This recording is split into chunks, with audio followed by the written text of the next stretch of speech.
අයියේ ඕනනම් කියන්න. අවිෂ්ක දිල්ෂාන් අයියලාගේ ගෙවල් මේ හරියද තියෙන්නේ? ඔව්. නංගි අවිෂ්කගේ කවුද දන්නේ නැහැ නේද? මං අවිෂ්කගේ කලින් ඒ ඔයාද? මට කලින් අවිෂ්ක කියලා තියෙනවා. ඒත් ඔයා දැන් අවුරුදු 4කට කලින් මැරි කරලා රට ගියා නේද? ඔව් අයියේ මම ඊයේ තමයි ලංකාවට ආවේ. හරිනම් ගෙන්න. යම් මම පෙන්නන්න.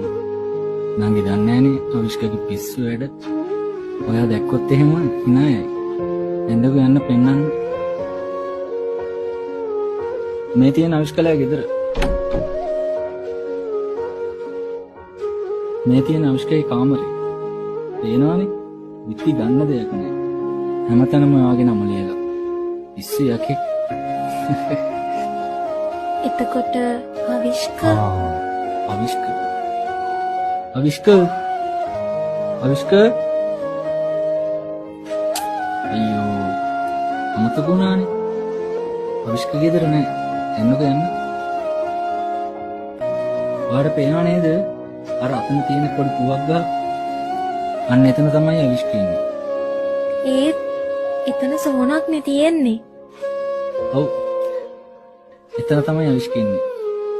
අපි මෙතන ඉන්නම්. ඔයා ගිහින් කතා කරලා එන්න.